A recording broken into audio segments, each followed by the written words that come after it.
नमस्कार, जय हिंद साथियों। आपका स्वागत है फिर से आपके अपने प्लेटफॉर्म सीतापुर स्मार्ट क्लासेस में।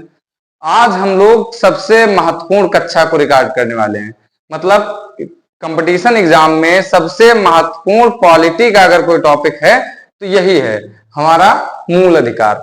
आप किसी भी एग्जाम में जाइए, यूपीएससी से लेके वनडे एग्जाम के किसी भी पार्ट में, क्वेश्चन का स्तर कुछ भी हो, लेवल कठिन या सरल हो सकता है, लेकिन मूल अधिकार से प्रश्न आते ही आते हैं। आप जब देखेंगे एग्जाम को उठा करके, प्रीवियस ईयर पेपर्स को देखेंगे तो आपको ये चीज का मतलब अनुभव हो जाएगा इस चीज का कि मूल अधिकार कितना इंपॉर्टेंट टॉपिक है। हर एग्जाम में कई से कई क्वेश्चन, कभी कभी तो ऐसा होता है कि दो दो तीन तीन क्वेश्चन आ जाते हैं जिसमें जीएस का वेटेज ज्यादा होता है। जिस तरीके से अभी यूपी लेखपाल का एग्जाम है तो उसमें जीएस का वेटेज ज्यादा है। माना पॉलिटी 5 क्वेश्चन ही आएंगे पॉलिटी के, लेकिन वो 5 क्वेश्चन भाग 5 तक से कम 3 क्वेश्चन आने पक्का है। निश्चित है कि भाग 5 तक जब पहुंचेंगे, संघ से तक पहुंचेंगे, उतने एरिया से 3 क्वेश्चन 5 में से आपको देखने को मिल जाएंगे।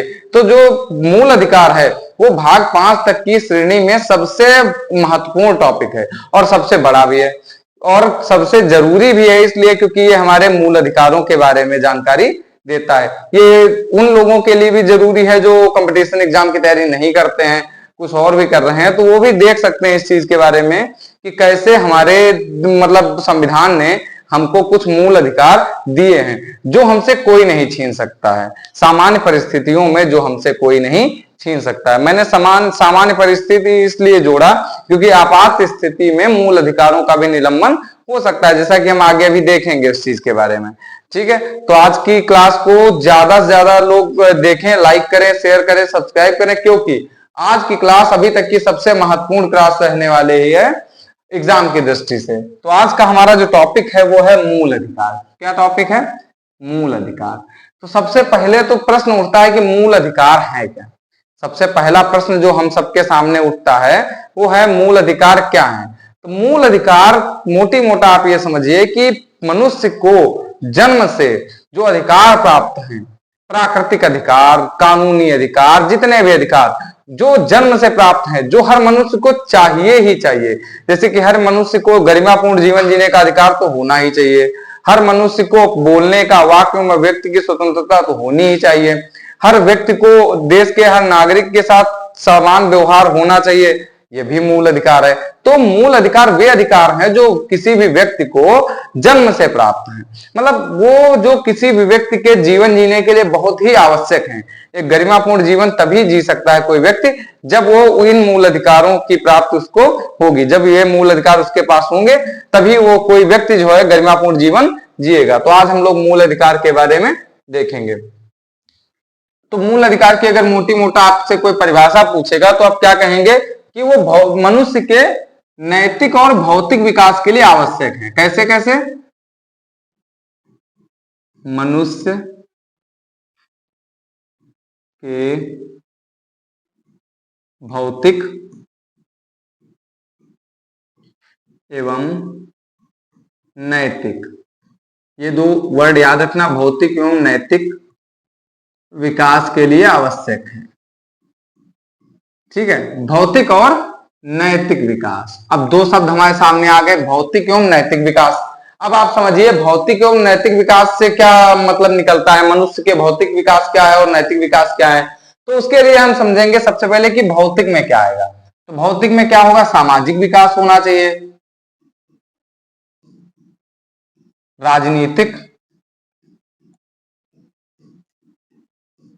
राजनीतिक विकास की बात करते हैं भौतिक में, और किसकी?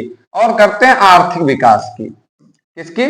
आर्थिक विकास की। तो भौतिक विकास हुए हैं जिसमें मनुष्य के सामाजिक, राजनीतिक और आर्थिक विकास की बात की जाती है। इसी के साथ हम देखेंगे नैतिक विकास क्या है। तो नैतिक विकास में आप समझेंगे कि जो नैतिक विकास है मनुष्य के, वो ये हैं जिसमें मनुष्य आध्यात्मिक या धार्मिक बात करे। क्या? आध्यात्मिक विकास या धार्मिक विकास? आध्यात्मिक या फिर कह लें धार्मिक। मतलब मनुष्य का नैतिक विकास किस तरीके से हो, आध्यात्म की ओर किस तरीके से उसका मतलब लगाव हो, उसको अपने धर्म को मानने की किस तरीके से स्वतंत्रता हो, ये मूल अधिकार में भौतिक एवं नैतिक विकासों की बात करता है। तो मनुष्य के जो भौतिक एवं नैतिक विकास के लिए अति महत्वपूर्ण जो सप्लीमेंट्स हैं, जो चीजें हैं, वो क्या है? मूल अधिकार हैं। हमारा मूल अधिकार के बारे में इतना तो हम लोग समझ गए हैं। आगे देखते हैं कि मूल अधिकार में आगे क्या होगा। मूल अधिकारों का इतिहास हम देखेंगे, तो हम लोग इसका देखेंगे क्या? मूल अधिकारों का इतिहास देखेंगे। क्या देखेंगे? इतिहास।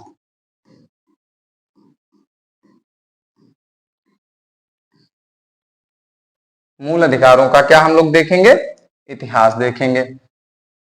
अब इतिहास में हम लोग क्या देखेंगे, आप समझिएगा। मूल अधिकारों के इतिहास में, तो मूल अधिकार, अब ये भी तो होगा ना कि भारतीय संविधान में मूल अधिकार आए, लेकिन क्वेश्चन उठेगा दिमाग में कि सबसे पहले कहां है, सबसे पहले कहां है। तो एक घटना याद रखना, सन 1215, सबसे पहले सन 1215 में इंग्लैंड में, कहा? इंग्लैंड। और यहां के राजा थे जॉन। राजा कौन था? राजा थे जॉन। इंग्लैंड के राजा जॉन थे। सन 1215 में सामंतों का इन पर बहुत दबाव पड़ा। जो हर जगह पे सामंत थे, मध्यकाल में हर जगह पर सामंती युग बहुत मतलब प्रभावी रहा। मध्यकाल जो था उसमें सामंत व्यवस्था बहुत प्रभावी रही, तो इंग्लैंड में भी रही। अब इंग्लैंड में 1215 में इंग्लैंड के राजा जॉन थे, तो वहां पर सामंतों ने इन पर क्या किया? बहुत दबाव डाला और कहा कि भाई हमारे यहाँ मूल अधिकार जो है आप घोषित करें। तो 1215 में इंग्लैंड के राजा जॉन द्वारा एक सबसे पहला एक लिखित प्रपत्र जारी किया गया। क्या किया गया? लिखित प्रपत्र। और इसी को कहा गया मूल अधिकारों का मैग्ना कार्टा।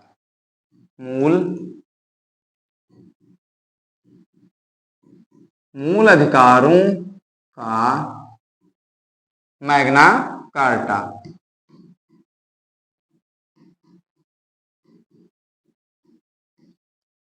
क्या कहा गया? मूल अधिकारों का मैग्ना कार्टा कहा गया। मूल अधिकारों का मैग्ना कार्टा कहा गया। तो याद रखिएगा, 1215 में इंग्लैंड में राजा थे जॉन, और राजा जॉन द्वारा एक लिखित प्रपत्र जारी किया गया और इसे कहा गया मूल अधिकारों का मैग्ना कार्टा। ठीक है, ये तो हुआ ब्रिटेन में एक लिखित प्रपत्र जारी कर दिया गया कि व्यक्तियों को ये अधिकार दिए जाएंगे। लेकिन किस देश ने अपने संविधान में सबसे पहले इसको जगह दी? तो अगली घटना होती है 1789। कब? 1789। 1789 में दोस्तों आप लोग जानते होंगे क्या होता है? फ्रांस की क्रांति होती है। क्या होती है? फ्रांस की क्रांति होती है। मतलब फ्रांस में जो शासन था उसका, लुई वंश का शासन समाप्त होता है और वहां पर फ्रांस में गणतंत्र लागू हो जाता है, फ्रांस में 1789 में। और इसी के साथ में वहां पर 1789 में वहां पे संविधान बनाया जाता है। संविधान बनाया जाता है। अब जब 1789 में वहां पर संविधान बना, तो उसमें सबसे पहले संविधान बना तो सबसे पहले मूल अधिकार जोड़े गए।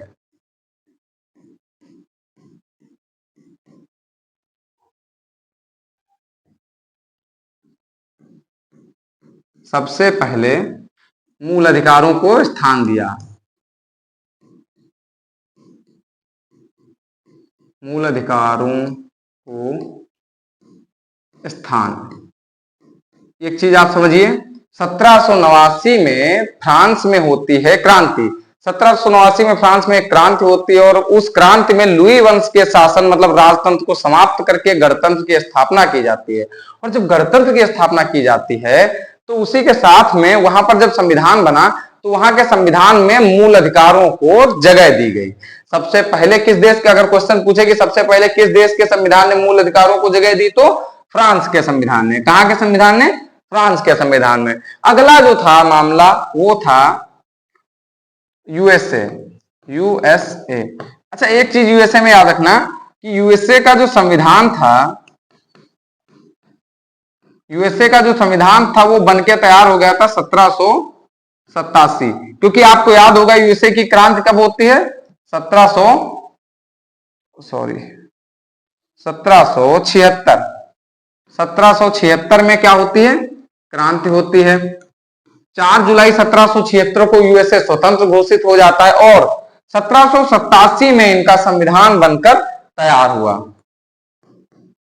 लेकिन अगर क्वेश्चन पूछे कि क्या अमेरिका के मूल संविधान में मूल अधिकारों को स्थान दिया गया था, तो आंसर क्या है? नहीं। ब्रिटेन के मूल संविधान में तो मूल अधिकारों को स्थान दिया गया, सॉरी, फ्रांस के संविधान में तो मूल अधिकारों को स्थान दिया गया मूल संविधान में, लेकिन अमेरिका में जब संविधान लागू हुआ 1787 में, तब यहां पर मूल अधिकारों को कोई स्थान नहीं दिया गया था। कब दिया गया फिर? तो इसमें दिया गया 15 दिसंबर 1991। कब? 15 दिसंबर 1991 को अमेरिका में मूल अधिकार जोड़े गए। लगभग 10 के आसपास संशोधन होते हैं, उसके बाद मूल अधिकार जोड़े जाते हैं। तो याद रखना, मूल संविधान जो अमेरिका का लागू हुआ वो लागू हुआ 1787 में, लेकिन मूल अधिकार कब जोड़े गए? मूल अधिकार जोड़े गए कब? 15 दिसंबर 1991। मूल अधिकार जोड़े गए।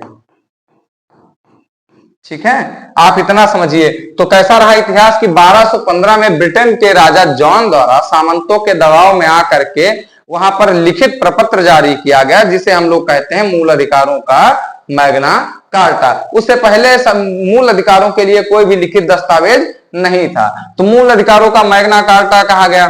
फिर उसके बाद आप देखते हैं कि मूल अधिकारों के मैग्ना कार्टा के बाद फ्रांस की क्रांति होती है 1789 में। लुई वंश का शासन समाप्त होता है। कौन सा शासन? लुई वंश। लुई वंश का शासन समाप्त होता है और उसके बाद फ्रांस में स्थापित हो जाता है गणतंत्र। अभी आप देखेंगे इसी के साथ में नेपोलियन आ जाता है फ्रांस में। इसी समय में नेपोलियन उसके थोड़े दिन बाद आएगा और फ्रांस को दुनिया के सामने एक बहुत बड़ी शक्ति के रूप में पेश करेगा। अजय नेपोलियन हो जाता है। फिर उसके बाद इतिहास का मामला है, जो भी है, वाटरलू का युद्ध होता है और जो भी चीजें हैं, नेपोलियन समाप्त होता है। वो चीजें इतिहास की हैं, हम लोग इसमें नहीं आएंगे। हाँ, थोड़ा एक चीज याद रखना, मान लीजिए हो सकता है लिखते टाइम कोई वर्तनी गलत हो जाए, तो ज्यादा उस पर जोर नहीं देना, कि शब्दों पे ध्यान देना है हम लोगों को। तो फ्रांस की क्रांति होती है 1789 में। उसके बाद फ्रांस में एक संविधान लिखा जाता है और संविधान में मूल अधिकारों को स्थान दिया जाता है। तो क्वेश्चन है कि मूल अधिकार सबसे पहले किस देश के संविधान में आए? तो फ्रांस के संविधान में। फिर उसके बाद हम लोग देखते हैं कि 1787 में अमेरिका का संविधान बनकर तैयार हुआ, क्योंकि 1776 में अमेरिका की क्रांति होती है और 4 जुलाई को अमेरिका स्वतंत्र हो जाता है। 4 जुलाई को अमेरिका क्या हो जाता है? स्वतंत्र हो जाता है। ठीक है, 4 जुलाई को अमेरिका स्वतंत्र हो जाता है और संविधान 1787 में बनकर तैयार होता है, लेकिन मूल संविधान में मूल अधिकारों को कोई जगह नहीं दी गई थी। फिर कब दी गई? दी गई 15 दिसंबर 1991 को। ठीक है, तो इतना आप लोग समझ चुके होंगे। आगे देखते हैं कि भारत में इसका विकास कैसे हुआ।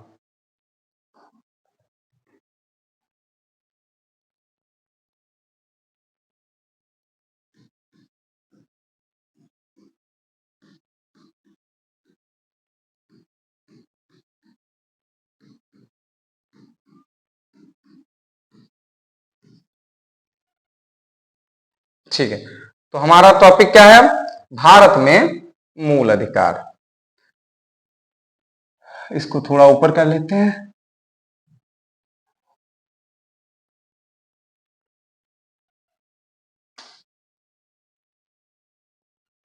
अरे छोड़ो बेटा। भारत में मूल अधिकार। भारत में मूल अधिकार का दौर शुरू होता है कब से? तो याद रखिएगा, ब्रिटेन में शुरू हुआ, लेकिन हम लोग जब मूल अधिकार का हमारे यहाँ दौर शुरू हुआ, मांग की बात हुई, पहले आवश्यकता नहीं पड़ती थी, क्योंकि राजतंत्र था। उसके अलावा मुगल आए, दिल्ली सल्तनत मुगल था, तो राजतंत्र। राजतंत्र में मूल अधिकार जैसी कोई चीजें होती ही नहीं। आप किससे मांगेंगे? राजा से। राजा आपको तुरंत क्या करेगा? फांसी लटकवा देगा, तो आप नहीं मांग सकते। लेकिन हमारे यहाँ मूल अधिकारों की सबसे पहली मांग शुरू हुई सन 1895। कब? सन 1895 में एक बिल आता है, स्वराज बिल। स्वराज बिल। तो स्वराज बिल में सबसे पहले मूल अधिकारों की बात की गई। कब की गई? 1895 में स्वराज बिल लाया गया और स्वराज बिल में सबसे पहले मांग की गई इसकी। ठीक है। उसके बाद एक घटना आप लोगों को याद होगी कि जब 1928 में साइमन कमीशन का विरोध हो रहा था तो ब्रिटेन वालों ने भारत को चैलेंज दिया कि अगर आपको 1919 का अधिनियम इतना ही खराब लगता है हमारा संविधान, तो ऐसा करिए कि अगर आप अपना संविधान हमको बना के तैयार करके दिखा दीजिए, अगर आप ऐसा करने में सफल हो गए तो हम आपको स्वतंत्र कर देंगे। ये बात हुई। तो हुई घटना यह कि 1928 में मोतीलाल नेहरू और बाकी कई लोग मिलकर, तेज बहादुर सप्रू भी थे, सीआर दास भी थे और काफी लोग थे, सुभाष चंद्र बोस भी इसमें शामिल थे, उन लोगों ने मिलकर एक संविधान बना दिया। तो 1928 में नेहरू रिपोर्ट जब प्रस्तुत हुई, उसी संविधान को क्या कहा गया? नेहरू रिपोर्ट। तो 1928 में नेहरू रिपोर्ट में 1928 में नेहरू रिपोर्ट में इसको स्थान दिया गया, मूल अधिकारों को कहां स्थान दिया गया? नेहरू रिपोर्ट में इसकी चर्चा की गई 1928। वही साइमन कमीशन के विरोध वाला मामला है, इतिहास का मुद्दा है, इसलिए इसको नहीं ज्यादा ध्यान देंगे अभी। फिर 1931 घटना याद होगी। 1931 कौन सा अधिवेशन? कराची अधिवेशन। कराची अधिवेशन, कांग्रेस का कराची अधिवेशन आता है 1931 में। अध्यक्ष होते हैं पटेल जी। कौन अध्यक्ष होता है? सरदार वल्लभ भाई पटेल। तो पटेल जी क्या होते हैं? इसके अध्यक्ष होते हैं कराची अधिवेशन के। और इसमें फंडामेंटल राइट्स की मांग, इसमें फंडामेंटल राइट्स की मांग कौन करते हैं? तो जेएल नेहरू। एक चीज याद रखना बहुत इंपॉर्टेंट है, ये जो नेहरू रिपोर्ट है इसमें जेएल नेहरू नहीं, एमएल नेहरू है, मतलब मोतीलाल नेहरू। और यहां पर जो नेहरू मतलब जो मूल अधिकारों की मांग की गई कराची अधिवेशन में, यहां पर है जवाहरलाल नेहरू। मतलब ये मोतीलाल नेहरू जी के पुत्र ही थे, लेकिन वहां पर अलग है और यहां पर अलग है, ध्यान रखिएगा इसके बाद। ठीक है। उसके बाद एक और घटना होती है 1945 में सप्रू रिपोर्ट आती है। एक सेकंड, सप्रू रिपोर्ट 1945 में सप्रू रिपोर्ट आती है। सप्रू मतलब तेज बहादुर सप्रू, याद रखिएगा नाम। 1945 में सप्रू रिपोर्ट आती है और इन्होंने मूल अधिकारों को दो भागों में कर दिया, मतलब फंडामेंटल राइट्स के दो भागों में मांगा, दो भाग। अब दो भाग कौन कौन से? एक दो, मतलब एक जो न्यायालय में प्रवर्तनीय हो, न्यायालय में प्रवर्तनीय का मतलब जिनको आप जिनके उल्लंघन पर या जिनके न मिलने पर आप न्यायालय में जा सकते हो, न्यायालय में विचार हो सकता हो। दूसरा न्यायालय में प्रवर्तनीय नहीं। आप ध्यान रखिएगा, एक जो थे जो न्यायालय में प्रवर्तनीय हो और एक बने जो न्यायालय में प्रवर्तनीय न हो। आप एक चीज याद रखिएगा, यही न्यू बनी हमारे भाग 3 और भाग 4 की। मतलब जो न्यायालय में प्रवर्तनीय है वो है हमारे मूल अधिकार, मतलब भाग 3, और जो न्यायालय में प्रवर्तनीय नहीं है वो हमारे भाग 4 में आते हैं। उनको कहते हैं directive principle of the state policy, मतलब डीपीएसपी, अर्थात राज्य के नीति निर्देशक तत्व। तो अगर पूछे कि मूल अधिकार और डीपीएसपी की प्रवर्तनीयता की नींव कहां से पड़ी, तो नींव पड़ती है तेज बहादुर सप्रू की रिपोर्ट 1945 में जो आती है, उसी से ये नींव पड़ती है कि न्यायालय में प्रवर्तनीय वाले अधिकार अलग होंगे और न्यायालय में जो प्रवर्तनीय नहीं है वो अलग होंगे। मतलब ये वाले जो प्रवर्तनीय नहीं है, ये वाले वो अधिकार हैं जिनके लिए आप न्यायालय नहीं जा सकते। आपको अगर मान लीजिए कोई ऐसा मूल मतलब डीपीएसपी में या इन अधिकारों का उल्लेख है जिसके लिए आप न्यायालय में मान लो को न दिया जाए, तो आप न्यायालय नहीं जा सकते हैं। ठीक है, तो आगे बढ़ते हैं हम लोग। अगला है जो हमारी संविधान सभा। क्या संविधान सभा में बात हुई मूल अधिकारों को लेकर? तो संविधान सभा, तो संविधान सभा हम लोग जब पढ़ रहे थे तो याद होगा, ये संविधान सभा में एक समिति बनी थी, मूल अधिकार समिति, मूल अधिकार समिति। और मूल अधिकार समिति के अध्यक्ष जो थे वो थे पटेल जी। कौन थे? पटेल जी थे। और मूल अधिकार उप समिति,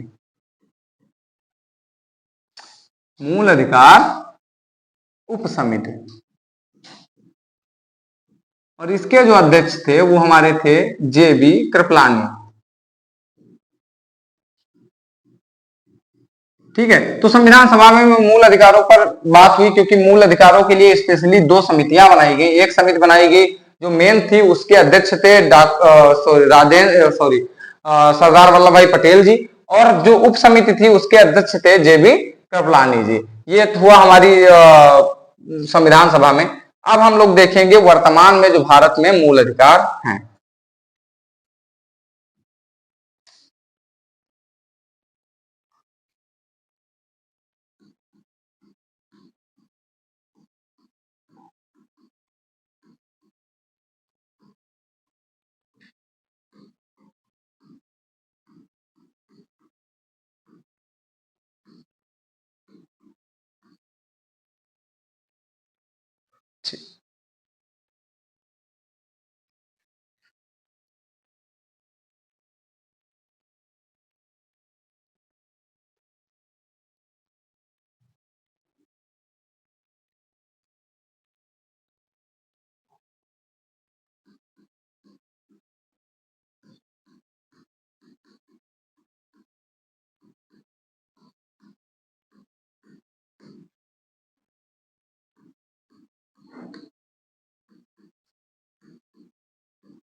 ठीक है, अब सही आ गया, गलत लिख गया था थोड़ा। आगे देखते हैं। तो भारतीय संविधान में जो अब मूल अधिकार हमको मिले हैं उनके बारे में चर्चा करेंगे। हम लोगों ने देख लिया कि ब्रिटेन से कैसे सबसे पहले इसका दौर शुरू होता है, फिर फ्रांस, फिर उसके बाद अमेरिका के संविधान में, और उसके बाद कैसे संविधान सभा, उसके पहले कैसे किस तरीके से सप्रू रिपोर्ट हुई, जवाहरलाल नेहरू ने मांग की, मोतीलाल नेहरू की रिपोर्ट में आया, उसके पहले कैसे स्वराज बिल आया 1995 में, तो ये सब चीजें आती हैं। तो मूल अधिकारों का दौर जो है वो चल के आया, और बाद में हमको भाग 3 में कहा मिले, भाग 3, संविधान के भाग 3 में हमको हमारे मूल अधिकार मिल गए लिखे हुए, और इसको कहा जाता है भारत का मैग्ना कार्टा। भाग 3 को क्या कहा जाता है? भारत का मैग्ना कार्टा। भारत का मैग्ना कार्टा, याद रखिएगा ये चीज, भारत का मैग्ना कार्टा कहा जाता है इसको। क्यों? भाग 3 को भारत का मैग्ना कार्टा कहा जाता है क्योंकि इसमें मूल अधिकारों को स्थान दिया गया, इसीलिए मूल अधिकारों का मैग्ना कार्टा 1215 वाले अधिनियम को कहा जाता है, तो याद रखिएगा। फिर अनुच्छेद किसमें किसमें है? तो अनुच्छेद 12 से 35, अनुच्छेद 12 से लेकर 35 तक हमारे मूल अधिकारों का उल्लेख है। फिर कितने हैं? क्वेश्चन आएगा ना, कितने हैं, कितने हैं? तो मूल संविधान में थे 7, अब हैं 6। क्वेश्चन आगे ये बनेगा कि मूल संविधान में 7 थे, अब 6 हैं, तो एक गया कौन? तो एक संविधान जो है 44वें संविधान संशोधन 1978 द्वारा आर्टिकल 19(1) जी को और 31 को निरसित कर दिया गया, मतलब हटा के क्या कर दिया गया? आर्टिकल 300 का में वैधानिक अधिकार बना दिया गया। इसमें संपत्ति का अधिकार था, वो जब मुद्दा आगे हम लोग देखेंगे तब हम लोग समझेंगे कि क्यों हटाया गया था, क्या मामला आया सामने। लेकिन अभी इतना समझिएगा कि मूल संविधान में भारत में 7 मूल अधिकार थे, अभी संविधान में कितने मूल अधिकार है? तो अभी वर्तमान में 6 मूल अधिकार भारतीय लोगों को प्राप्त हैं। ठीक है, इतना याद रखिएगा कि 6 मूल अधिकार हम लोगों को प्राप्त हैं। आगे देखते हैं हम लोग। ठीक है, तो अभी तक हम लोगों ने कितना देख लिया? भाग 3 में मूल अधिकार है, मूल अधिकारों को भारत का मैग्ना कार्टा कहा जाता है। अनुच्छेद 12 से लेकर 35 तक है, मूल संविधान में 7 थे, अब 6 हैं। अब हम लोग अनुच्छेदों के बारे में चर्चा करेंगे, एक एक अनुच्छेद के बारे में देखेंगे कि किसमें क्या है। तो सबसे पहले अनुच्छेद 12, इसी से शुरू करेंगे। अनुच्छेद 12 क्या कहता है? तो अनुच्छेद 12 जो है भारतीय संविधान का, वह बात करता है राज्य के बारे में। आर्टिकल 3 के लिए राज्य के बारे में वो बात करता है, क्योंकि मूल अधिकार जो है वो राज्य के विरुद्ध व्यक्तियों के अधिकार हैं। क्या है? राज्य के विरुद्ध नागरिकों के अधिकार हैं। याद रखिएगा ये सेंटेंस, ये लाइन, राज्य के विरुद्ध। तो यहां पे आर्टिकल 12 में सीधे सीधे दे ही दिया गया है क्या, कि राज्य। किसके बारे में बात हो रही है आर्टिकल 12 में? राज्य। अब पूछेंगे क्वेश्चन आपसे कि आर्टिकल 12 के तहत राज्य में होगा क्या क्या, तो याद रखिएगा राज्य में क्या होगा? संसद, फिर और क्या होगा? विधानमंडल, और क्या होगा? और होंगे तुम्हारे संस्थाएं,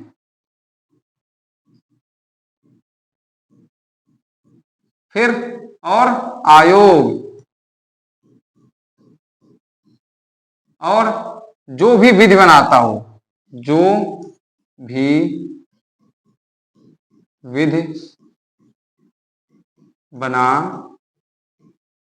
सकता हो, जैसे कि अर्धन्यायिक संस्थाएं, ट्रिब्यूनल्स। तो आर्टिकल 12 में जो राज्य है, राज्य बहुत बड़ा है, मतलब जो भी आपके मूल अधिकार छीन सकता है वो सब राज्य में आ जाता है, याद रखिएगा।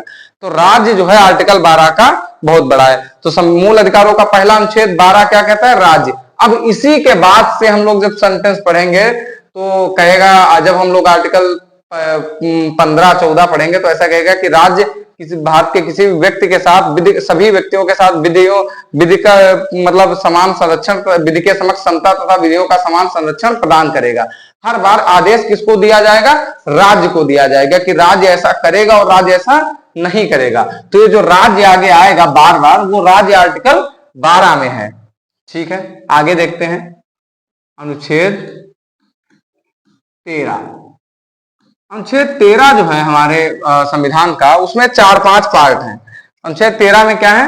4 पार्ट हैं। तो 13 को हम लोग जब वो 4 भाग हैं तो इस तरीके से पढ़ेंगे कि 13 का पहला मतलब आर्टिकल 13 का पार्ट 1 क्या कहता है। सबसे पहली बात तो 13 जो है वो आप लोगों को ये समझिएगा कि एक सेकंड, आर्टिकल 13 का पार्ट 1 मतलब हम लोग देखेंगे 13 का 1।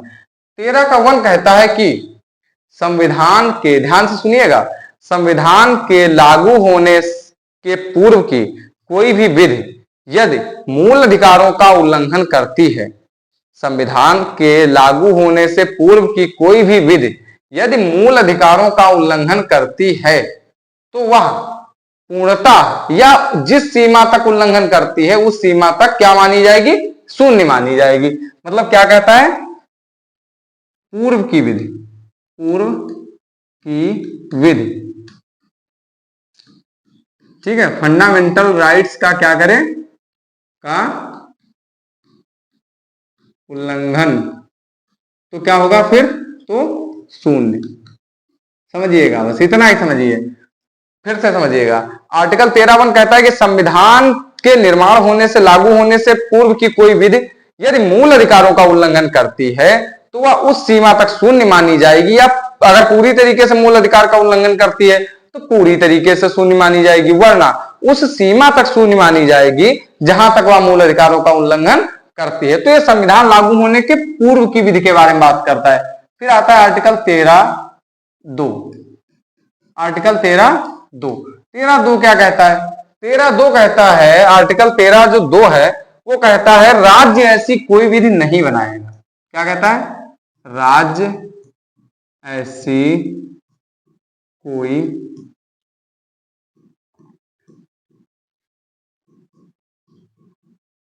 विधि नहीं बनाएगा जो फंडामेंटल राइट्स का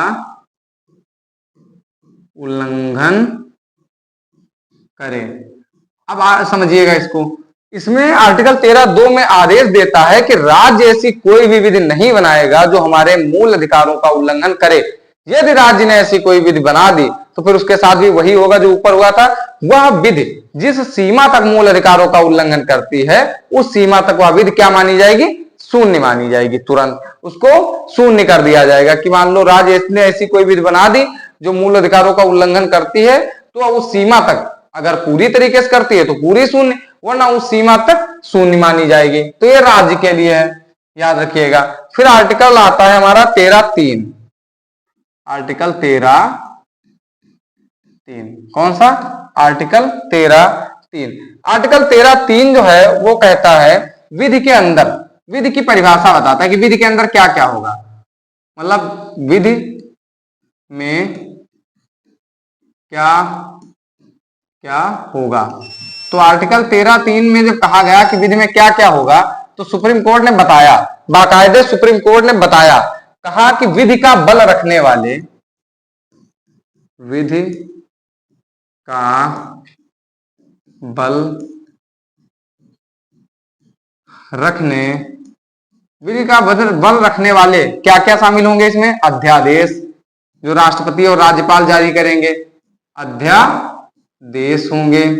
और क्या होंगे? विधि का बल रखने वाले अध्यादेश होंगे, आदेश होंगे, सुप्रीम कोर्ट के आदेश। और क्या होंगे? नियम। और क्या होंगे? और होंगी परंपराएं। अगर तुमसे पूछ दे आर्टिकल 13(3) के तहत विधि में क्या क्या आएगा, तो और पूछ दे उसमें लिखा हो कि परंपराएं, और आपसे कहे कि परंपराएं आएंगी या नहीं, तो परंपराएं भी होंगी। वे परंपराएं जो विधि का बल रखती हैं, वो परंपराएं भी क्या होंगी? आर्टिकल 13(3) में शामिल होंगी। ठीक है, तो आर्टिकल 13(3) में किस चीज के बारे में बात करता है कि विधि में क्या क्या होगा। जो हम लोग बार बार तब से विधि कह रहे हैं, विधि कह रहे हैं, विधि कह रहे हैं, तो विधि में आएगा क्या क्या। ठीक है, उसके बाद आता है आर्टिकल,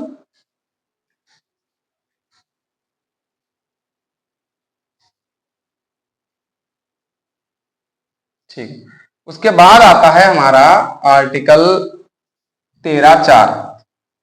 ये बड़ा आर्टिकल है, आर्टिकल 13(4), याद रखिएगा। आर्टिकल 13(4) कहता है कि 368, अनुच्छेद 368 के तहत संविधान संशोधन,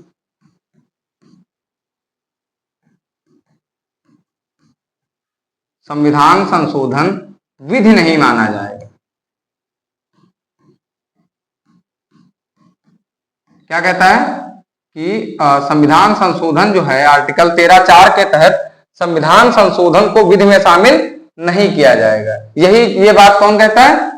आर्टिकल 13(4) कहता है कि आर्टिकल 300, मान लो अगर आप संसद ने 368 के तहत कोई संविधान संशोधन किया है, तो उसको विधि का दर्जा नहीं दिया जाएगा। ये बात, वो भी कौन सी विधि? आर्टिकल 13(3) में जो विधि है उसके बारे में बात करें, वो वाली विधि नहीं माना जाएगा इसको।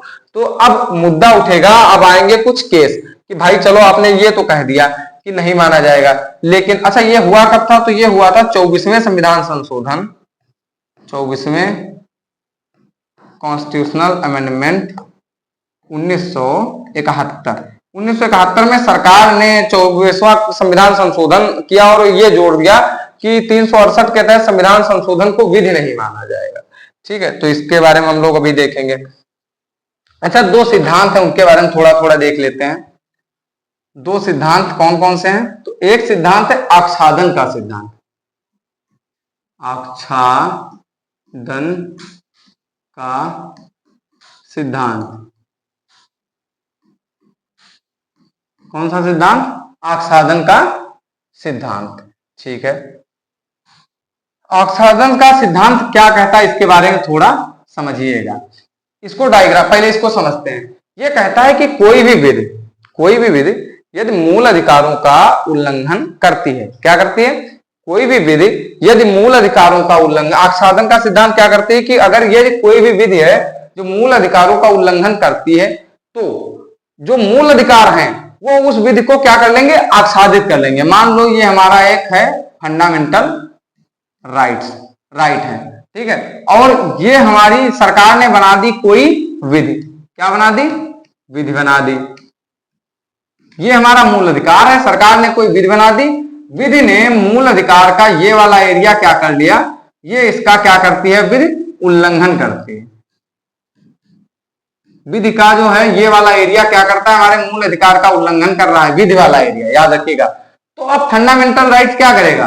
फंडामेंटल राइट को ये अधिकार है कि वो विधि वाले इस एरिया को क्या कर लेगा?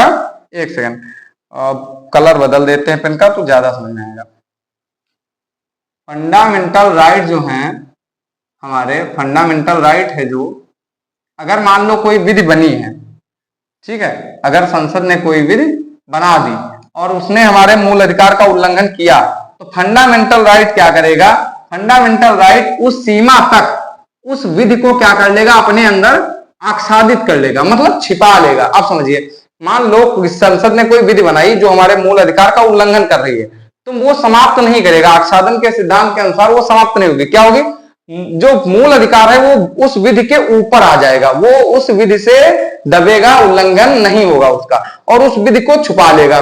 लेकिन अगर मान लो कभी फ्यूचर में ऐसे संविधान संशोधन हुए, ऐसी परिस्थिति उत्पन्न हुई कि वो विधि अब मूल अधिकारों का उल्लंघन नहीं कर रही है, तो क्या होगा कि स्वतः जो ये क्या नाम उसका जो स्वतः आच्छादन है या स्वतः समाप्त हो जाएगा, फिर से वह विधि प्रभावी हो जाएगी। तो याद रखिएगा कि मान लीजिए कोई भी ऐसी विधि बन गई है जो हमारे मूल अधिकारों का उल्लंघन करती है, तो क्या होगा, मूल अधिकार उसे स्वतः आच्छादित मतलब छिपा लेंगे अपने अंदर, और जब कभी वह विधि प्रभावी हो जाएगी तब मूल अधिकार वह स्वतः जब मतलब प्रासंगिक हो जाएगी तो वह स्वतः प्रभावी हो जाएगी, मतलब आच्छादन स्वतः हट जाएगा। इसी के साथ में एक और सिद्धांत आता है, पृथक्करण का सिद्धांत।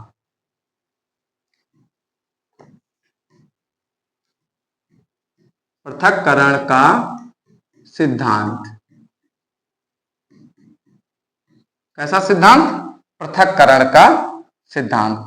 अब पृथक्करण के सिद्धांत में क्या है, वही ऊपर हम लोग पढ़ के आए हैं। अगर क्वेश्चन आपसे पूछ देगा कि आर्टिकल 13 के तहत मतलब पृथक्करण का सिद्धांत किस अनुच्छेद में, तो ऊपर हम लोग पढ़ चुके हैं। पृथक्करण का सिद्धांत वही है कि अगर मान लो कोई विधि किसी मूल अधिकार का उल्लंघन करती है, तो जिस सीमा तक उल्लंघन करती है उस सीमा तक उस विधि को वहां से अलग कर दिया जाएगा, ठीक है, वो विधि अपने आप शून्य हो जाएगी, या फिर उस विधि उस सीमा तक स्वतः अलग हो जाएगी। तो वही है पृथक्करण का सिद्धांत। ये दो सिद्धांत हमारे इसमें है, ठीक है, मूल अधिकारों में है।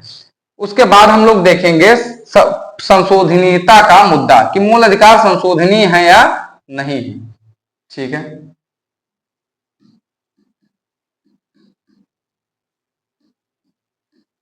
संशोधनीयता का मुद्दा,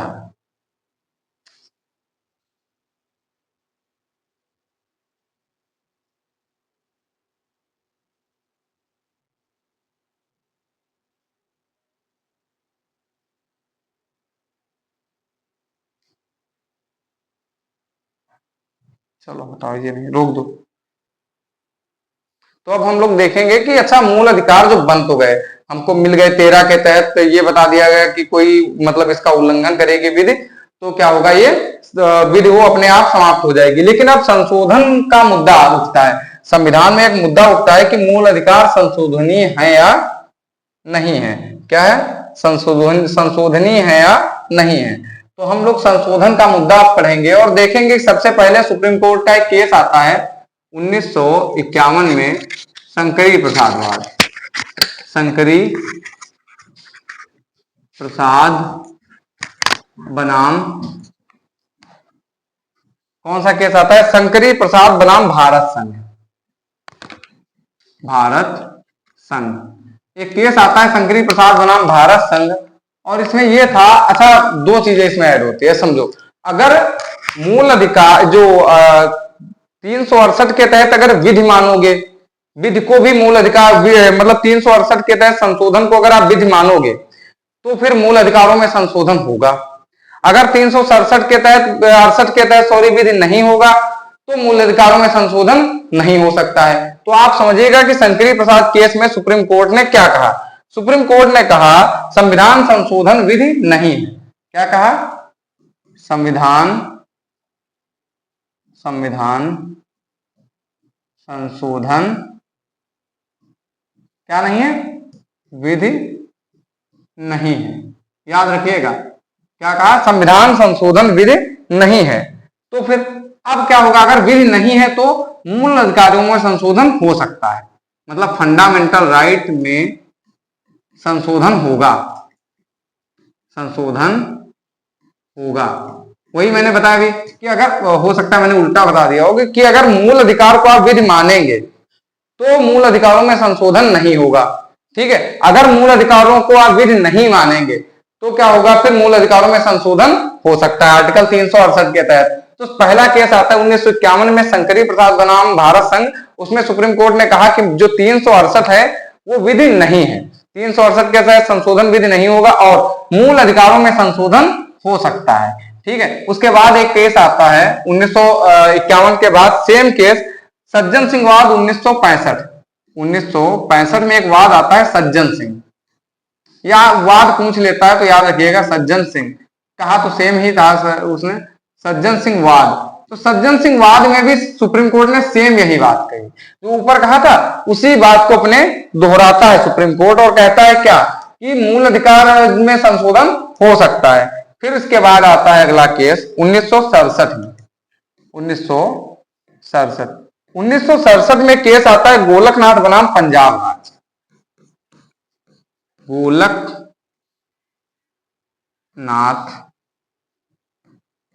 वर्सेस पंजाब राज्य।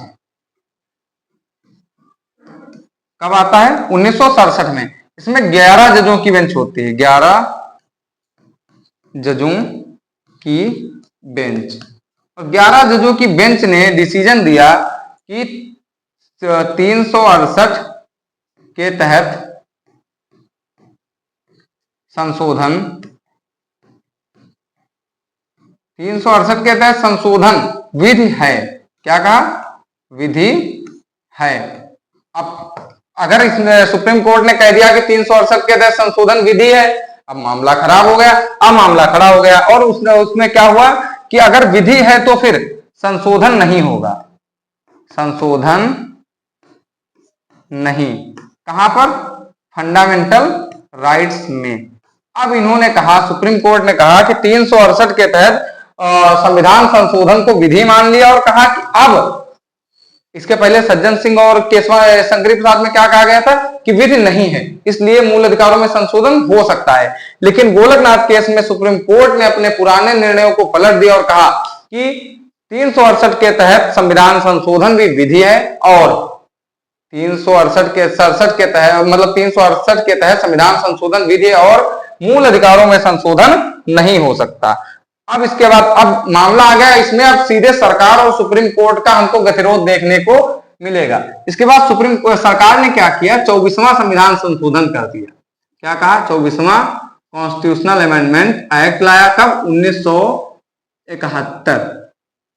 क्या किया सरकार ने? 24वां संविधान संशोधन 1971 सरकार लेके आती है और क्या कहा? 13(3) में 368 को शामिल नहीं किया जाएगा। मतलब आर्टिकल 13 में विधि जो है वो 368 नहीं है। आप समझिएगा, सरकार ने सीधे सीधे कह दिया, सुप्रीम कोर्ट के निर्णय के खिलाफ ही अधिनियम पारित किया और कहा कि आर्टिकल 13(3) के तहत जो विधि की बात हो रही है उसमें संविधान संशोधन को शामिल नहीं किया जा सकता। इसीलिए क्या किया जाएगा? फंडामेंटल राइट्स में संसद क्या कर सकती है? संशोधन कर सकती है, संशोधन कर सकती है। याद रखिएगा 1971। अब फिर से सरकार और सुप्रीम कोर्ट का मामला आमने सामने आ गया। लड़ा भाई, दोनों सुप्रीम, अब इंदिरा गांधी भी आयरन लेडी, वो भी जिद्दी महिला थी बहुत ज्यादा, और सुप्रीम कोर्ट भी सुप्रीम कोर्ट है भाई, वो सर्वोच्च संस्था है। मूल अधिकारों की व्याख्या करने का या संविधान की व्याख्या करने का अंतिम अधिकार किसको है? सुप्रीम कोर्ट को है। अब सुप्रीम कोर्ट का आ गया, ईगो हर्ट हो गया और उनको मिल गया केस। क्या केस मिला? केशवानंद भारती बनाम केरल राज्य, केशवानंद भारती बनाम कौन सा? केरल राज्य। और ये केस आता है 1973। ये विश्वविख्यात केस है, भारत में इससे बड़ी बेंच नहीं बैठी, 13 जजों की बेंच।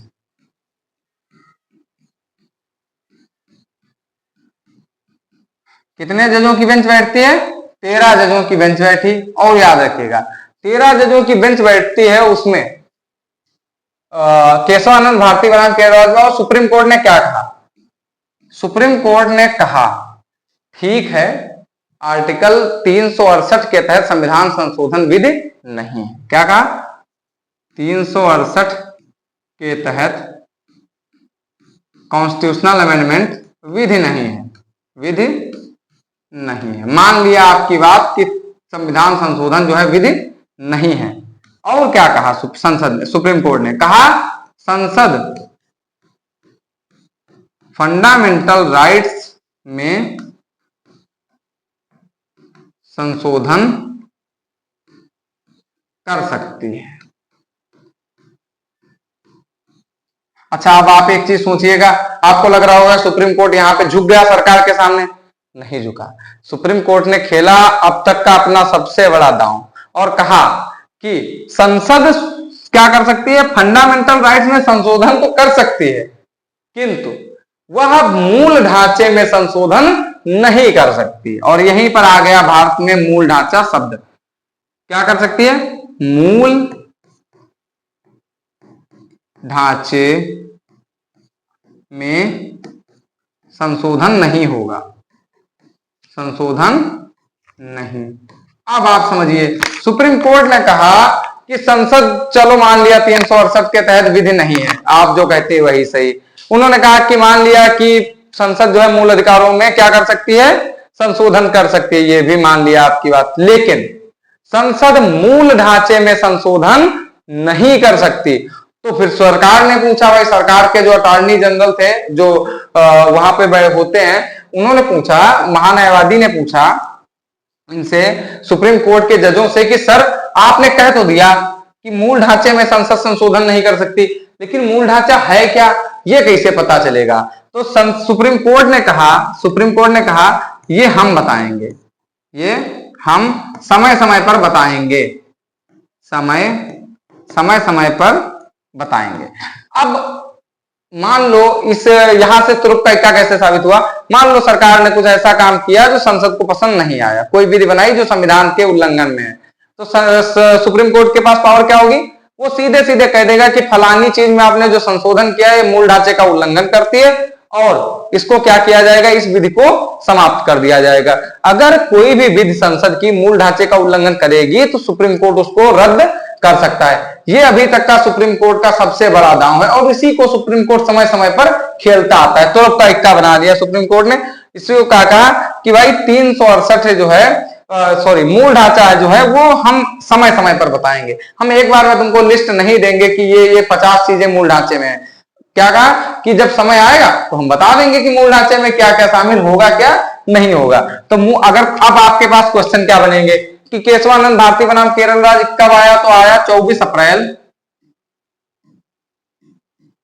1973। याद रखना 24 अप्रैल को एक और चीज होती है, 24 अप्रैल को मनाया जाता है पंचायती राज दिवस। क्यों? क्योंकि 24 अप्रैल 1993 को भारत में क्या लागू होता है, पंचायतों को, स्थानीय स्वशासन को क्या संवैधानिक दर्जा दे दिया जाता है। 24 अप्रैल को, यह 24 अप्रैल की डेट याद रखना, 24 अप्रैल 1973 को केशवानंद भारती बनाम केरल राज्य का निर्णय आता है। और इसी के साथ इसी निर्णय में ये सबसे इंपॉर्टेंट आपके लिए, अगर सबसे इंपॉर्टेंट कोई पॉइंट है तो ये क्वेश्चन आपसे सीधे पूछेगा कि मूल ढांचे की अवधारणा सुप्रीम कोर्ट द्वारा किस केस में दी गई, तो केशवानंद भारती बनाम केरल राज्य में। फिर पूछेगा कितने जजों, अभी तक सबसे बड़ी बेंच कितने जजों की बैठी, तो 13 जजों की बैठी, याद रखना। और निर्णय भी 7 और 6 से हुआ था, मतलब 7 जो थे सपोर्ट में थे जो सुप्रीम कोर्ट के जज, और 6 जो थे वो अगेंस्ट भी थे, इतना याद रखिएगा। तो 7 और 6 का निर्णय था। तो आज की क्लास हम लोग यहीं पे समाप्त करेंगे। कल हम लोग समता के अधिकार पर बात करेंगे, समता या समानता के अधिकार पर बात करेंगे। उसके लिए हम लोग कल मिलेंगे आपसे। आज की क्लास को बहुत ज्यादा लाइक करो, शेयर करो, सब्सक्राइब करो, ताकि हम लोगों को अगली क्लास के लिए मोटिवेशन मिलता रहे। धन्यवाद।